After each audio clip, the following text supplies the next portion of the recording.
Hey everybody, Chris here from It's Mead Made, and today I've got one question for you. Are you looking for your 3D prints to have good strength, durability, and good quality?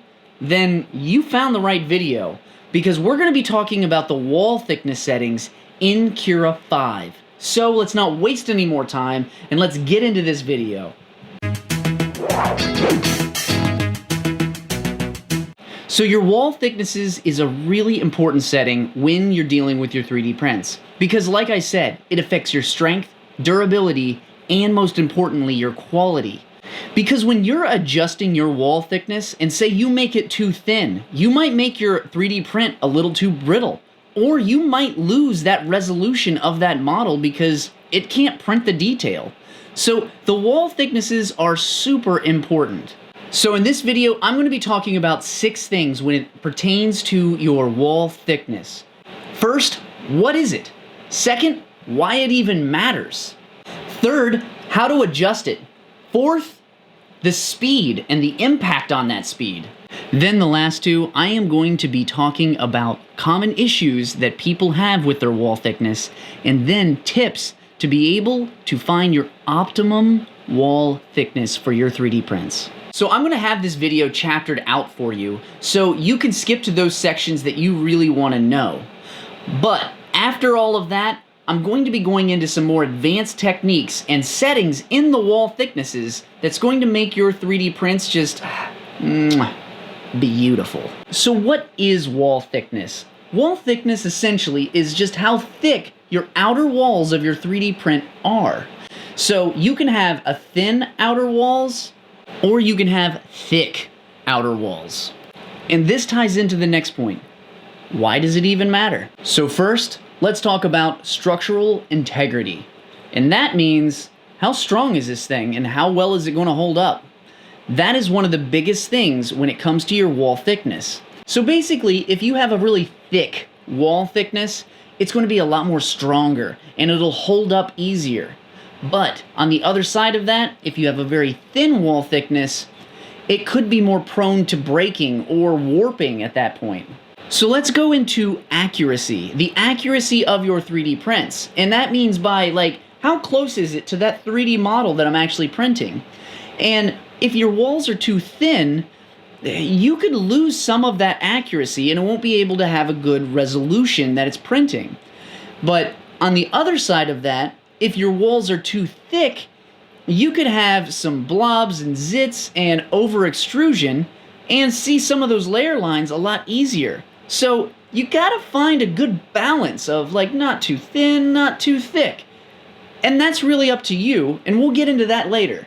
Then the last thing of why it really matters is because of the usage.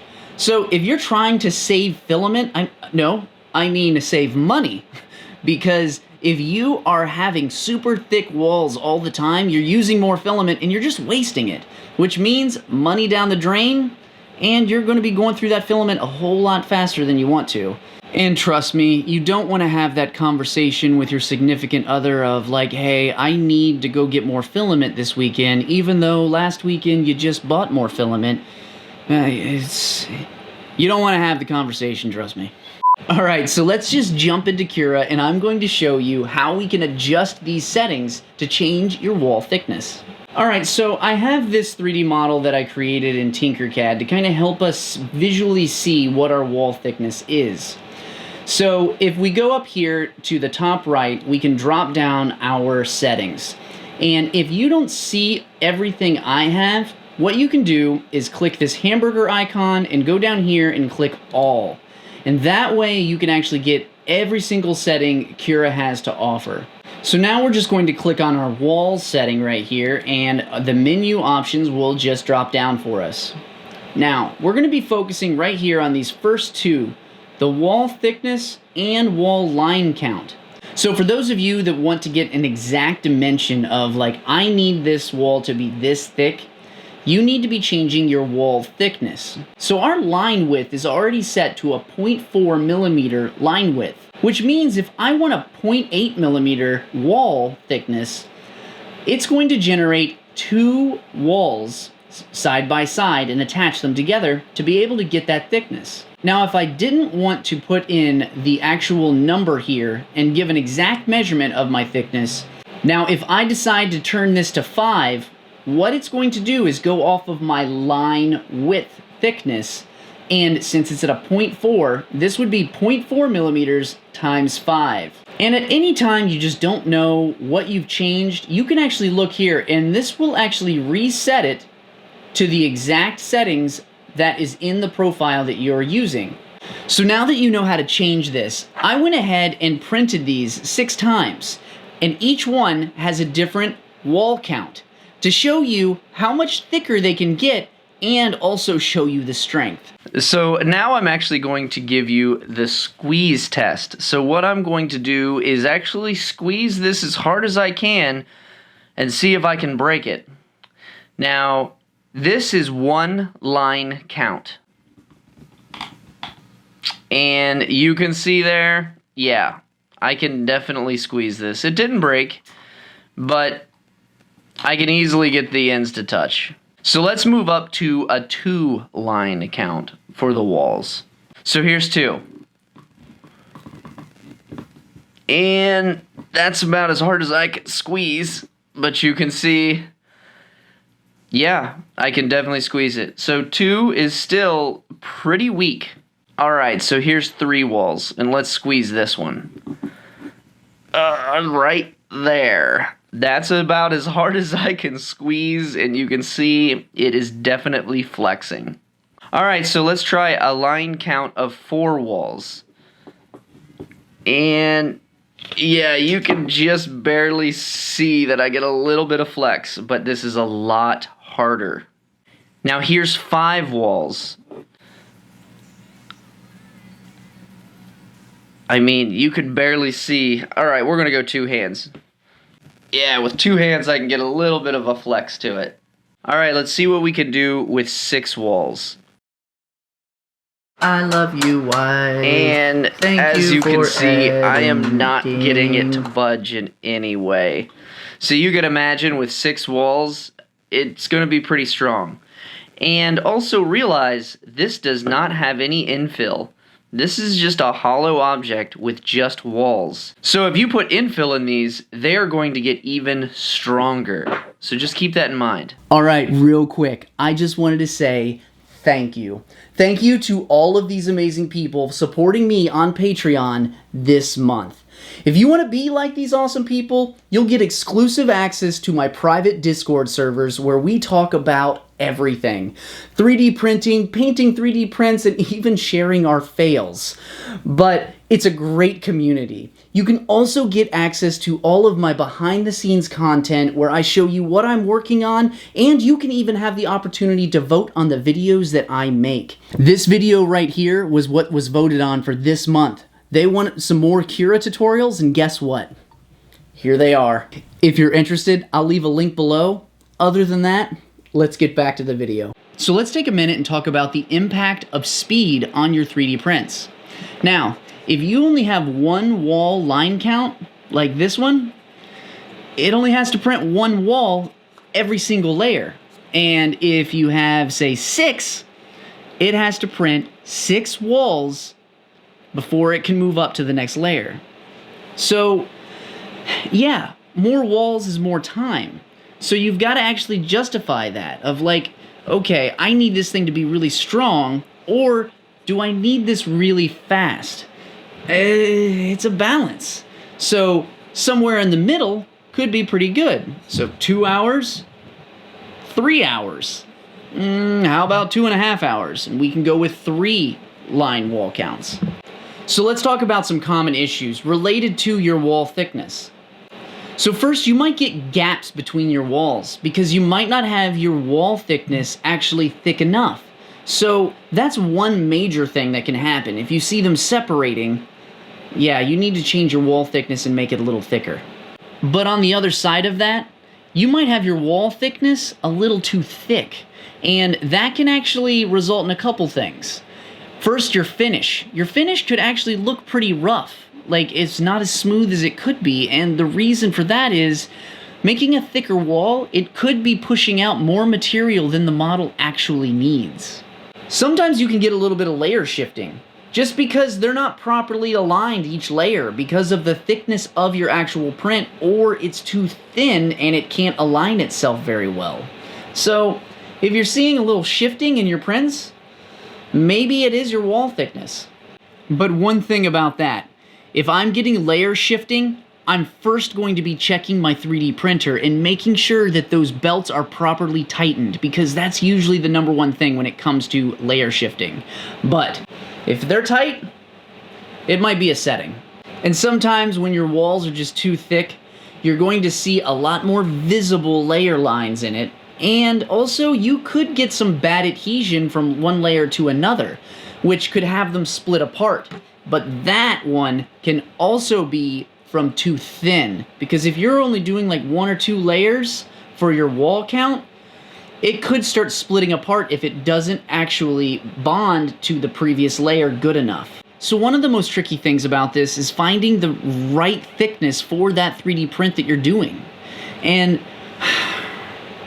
there's some people out there will tell you just set it at a wall count of 3 and everything will turn out great.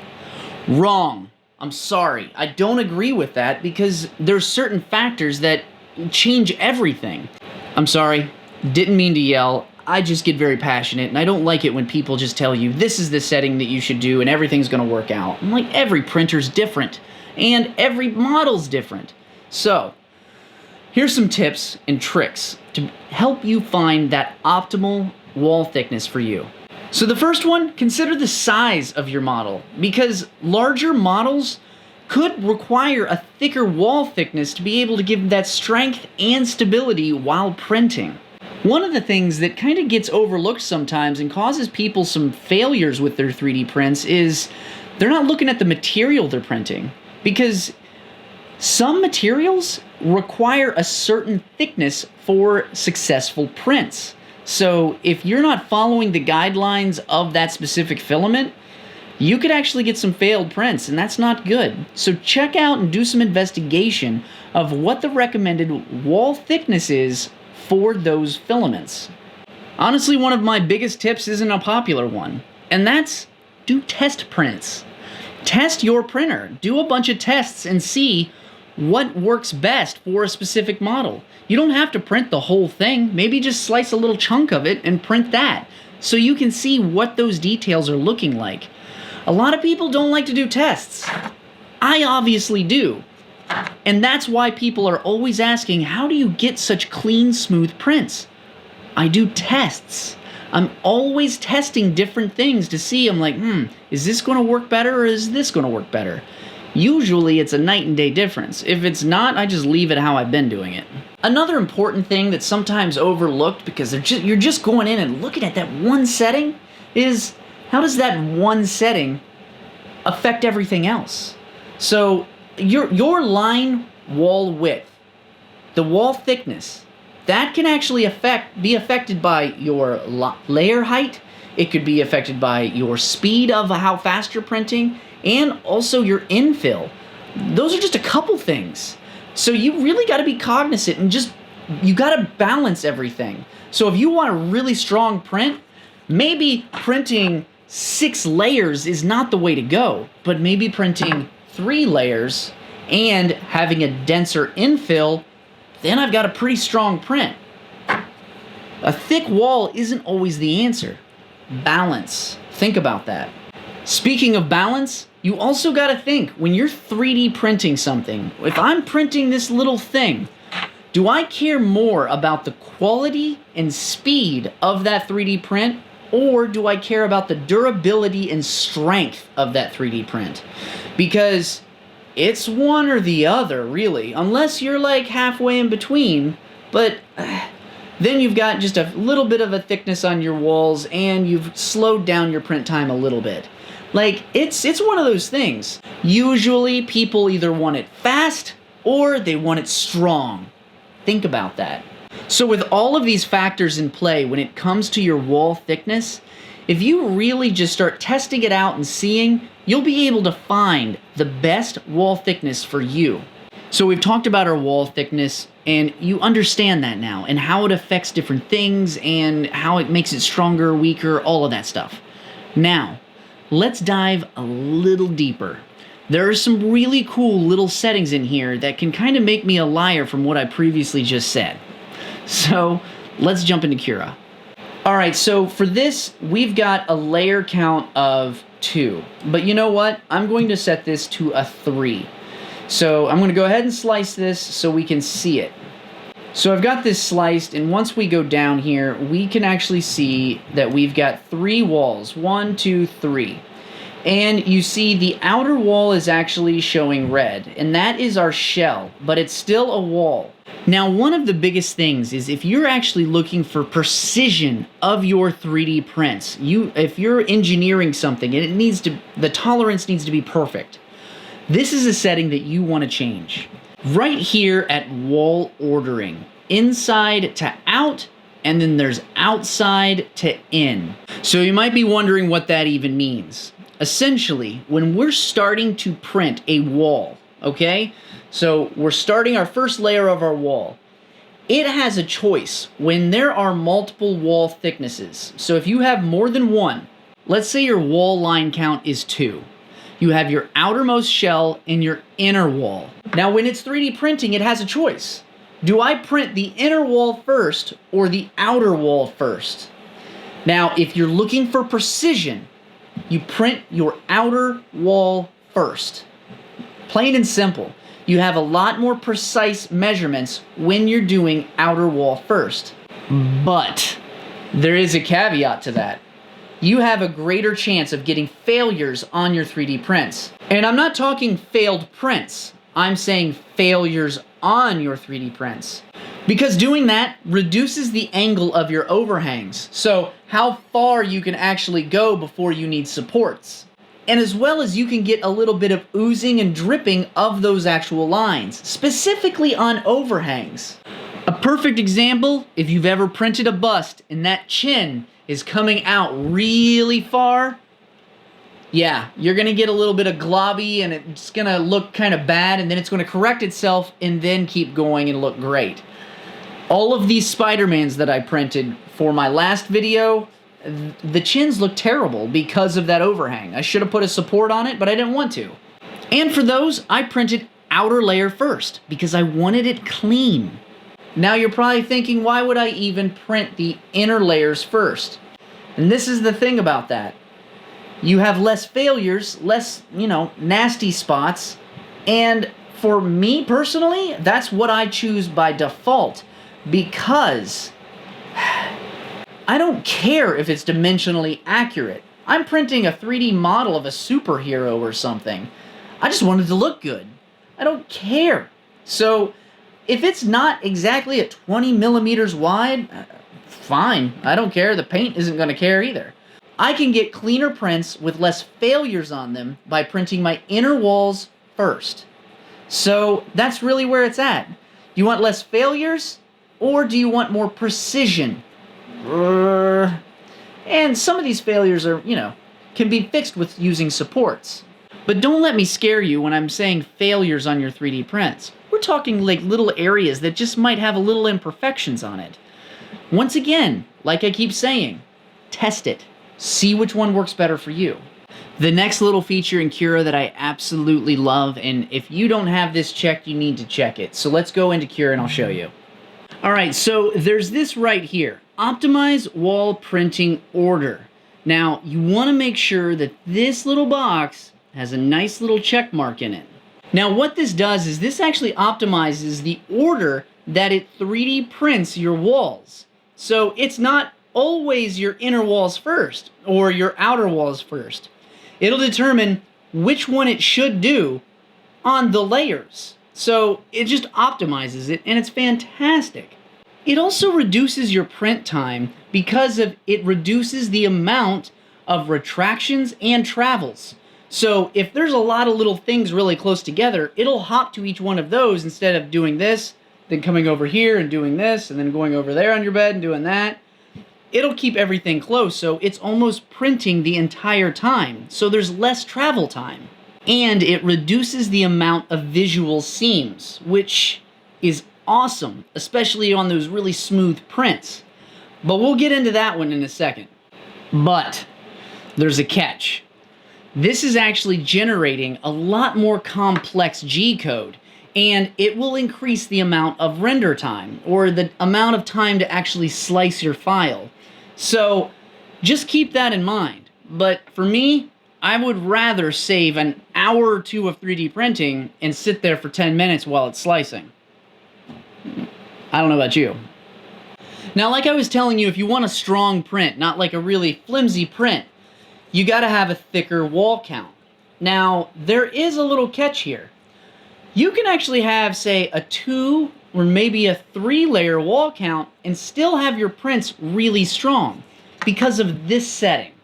Alright, so I've sliced this, and let's look here. My wall line count is at a 3, okay? And then I've also checked my alternate extra wall. Now, if you see here, 1, 2, 3, 4. There are 4 walls here, and that is my extra alternate. And what that means is it's actually printing an extra layer every other layer. And why would it do that? So let's go up 1 layer. And there we go. So now it's 1, 2, 3. And if we go up again, 1, 2, 3, 4. Now, here's the key to this. If you look over here, see this like zigzag looking pattern? It's actually interweaving the infill with the wall. So this is going to give a lot stronger of an infill pattern that is bonded to the walls themselves, instead of where the infill typically just stops against the wall, and there is some adhesion, but not a ton. But this is giving it a lot more strength. So sometimes when you're 3D printing something, the model just isn't right, and you just can't get like 2 pieces to fit together. Maybe it's a drawer, a little drawer that goes into something, and it's just, I don't know, it just won't fit. And I've printed it, and the print looks good, but it's too big. Now that is where this thing comes in handy. So I've got this little piece right here that I made to just show you what this setting does. And what this setting is horizontal expansion. So your horizontal expansion is a setting that adjusts the distance between the wall of the model and the outermost edge of the printed wall. So we can use this to just slightly increase or decrease the overall dimensions of our objects. And one nice thing about this setting can actually be used to be able to compensate just slightly when you're having over extrusion issues. So when you see this, it's set to 0 because the 3D printed model is right up against and right on the actual model. So here's what the model looks like at a 0 horizontal expansion. So it's not expanding and it's staying really true to the model itself. So let's say I do a -1 millimeter. And now let's slice that. Now you can see in gray, that's the actual model. So you can see, if we were going to 3D print this, it would actually turn it into 2 pieces. So let's go to a -0.5. So you can see now it's 1 piece, but now it's a lot smaller. We're shrinking the dimensions of this actual model. And let's go even more here. So like, let's say I wanted to make it a 2 millimeter expansion. So right here's the wall, and look how much bigger this thing has gotten. It's huge. So you can actually increase it. So to go back to that drawer example we were talking about, you could take that drawer that you're 3D printing and make it a -0.02. And that would just shrink it just a little bit, and then try that, and then it'll slide right in. So the other horizontal expansion setting we have is for our initial layer. So for my initial layer, let's say I want it 2 millimeters. I can slice this, and now that is actually what my model would be. But if we look at it from the top, it also does the center. So I'm going to bring this all the way down so we can see there's the first layer, and then you can see the original sized model. Now you might be wondering, isn't this the same as making a skirt in the bed adhesion settings? I'm going to say yes and no, because a skirt actually prints your model completely whole, and then it's just the first layer that is touching your actual model on the 3D print. So it's just going up against it and making a more bed adhesion to stick to that model. This is technically the very first layer of your print, and it's just expanding it out. But the difference here is since it's a part of the model, you're going to have to actually cut this physically off with like some kind of sharp tool. But with a skirt, you don't always need to cut it off. Typically, it'll just peel right off. You'll have more issues with this, but it is a good way to get better bed adhesion. Now, there is this other setting where we can expand any holes in our 3D prints. So here, let's say I want to expand this 2 millimeters, which is big. And this is doing the same thing as bringing in our expansion, except look at our outer walls. Our outer walls aren't being touched. It's only widening this hole. So on the same thing, if I were to say -2 and then slice that, look at how small this hole has gotten. So if you ever have any kind of holes and they're either too big or too small, try using this setting. It might actually get you the results you're looking for. But as cool as this setting is, I will say you need to use caution, because this can cause some issues that you might not realize. For example, more overhangs, to where you're going to need more supports to support your 3D print. You can get deformations, to where it's going to change your model to where you're not going to get the results you want. You saw with that peg, it turned one part into 2. It'll also increase print time. So if you're expanding it out, it'll increase your print time, and increased print time means increased filament usage, which is money. So just think about those things before you start messing with this setting. So I bet you're wondering, how much am I going to keep talking about layer thicknesses and all of the settings? This is the last one, I promise you, but this is a very, very important one for you to understand, because I bet you're getting stuff that's messed up on your prints and you don't understand what's happening. And you know what that might be? Your Z-seam. And for those of you that don't know what a Z-seam is, that is where, when we're 3D printing everything on that layer, and when it's done with the layer, the nozzle moves up. And then it does it all again. And then the nozzle, it moves up again. That movement of moving up to the next layer is what we call the Z-seam. And what this setting does is it allows us to pick where our seams are going to be, whether we want one straight line up the back or random. To better understand this, let's get back in the computer. So right down here at the bottom of the list, we have Z-seam alignment. And this is where we're going to be able to pick where our seam is going to be. But first, we've got random. Let's slice these two objects. And I've got a round object and this square object we were just using, and I just scaled it up a bit. Now, if we look at our model, we can see all of these little white dots. So there's some white dots in the middle here, on the edges, and right around just about everywhere with this round cylinder. Those white dots is exactly where the nozzle moves up and the layer starts. So those white dots are important to understand, because that is where your nozzle actually moves up and then starts the next layer. So when you're looking in the preview mode, you see all of these white dots. Keep that in mind before you hit print, because you might have a bunch of seams in places you don't want them. So let's see how to change those. So right now you can see it's on random, and that is just randomly generating it everywhere. So here's a couple things that we can do. Now the first setting we have is shortest. And shortest basically means it's going to give you the shortest print time when it's just dealing with Z-seams. Because if you see here, it's just a solid strip all the way, and that's what it's doing. But with the box, you can see that it chooses different corners. But on this side, you can see that there are no actual start and stop points right here. So now we're on the sharpest corner drop down with a seam corner preference of none. So if we look, it's just going to pick a corner, and this is where the seam is going to be every single time. Now, if your object is round, as you can see here, it's just going to pick a spot and it's going to keep it there the entire time. Now we have other options. We can try to hide the seam, and we can slice that and look at it. And when it hides the seam, it'll pick a spot and it tries to hide it, but most of the time it's not going to. The other one you have is exposed seam, which is pretty much the same thing. Or you can do hide and expose, to where if there's places on your model that it could potentially hide it, it will. Then my personal favorite is smart hiding. So you can slice your model and it will find a spot for it to slice it every single time.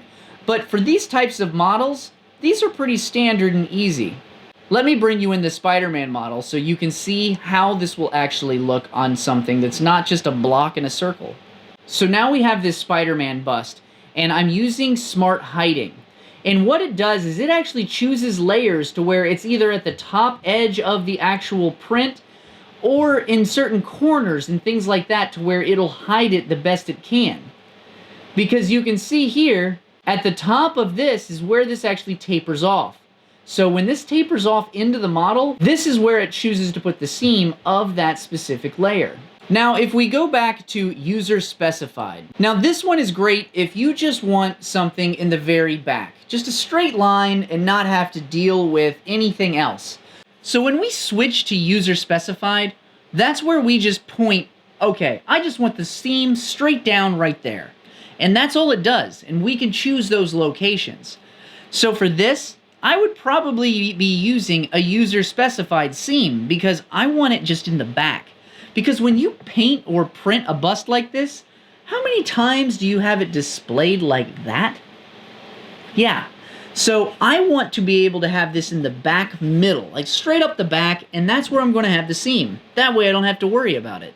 So the first thing is the Z seam position. You can choose where you want this. So I'm going to say just straight in the back. Then you can also adjust the actual positioning, so the X and Y coordinates of it. Then your corner preferences. So I like to use hide seam. And all of this does is if we look on the back, it'll give me a seam, but it won't just give me a straight line. It'll kind of put it all over the place and pepper it a little bit.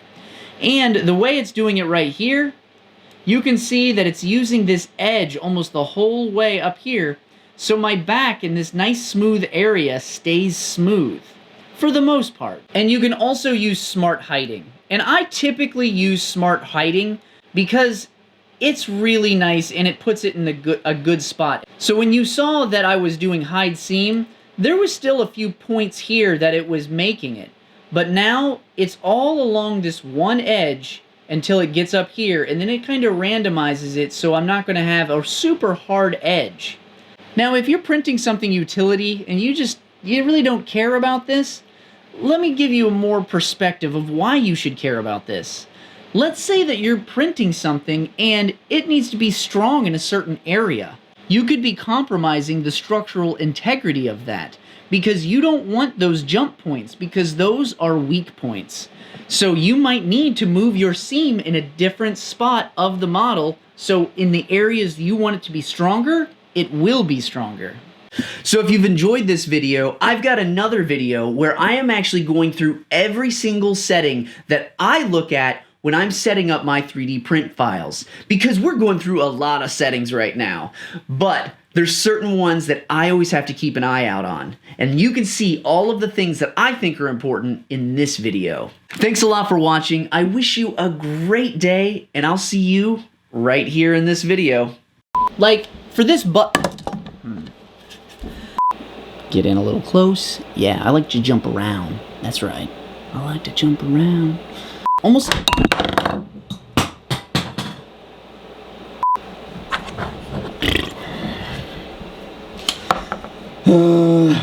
Okay. Oh, they're mustache protectors.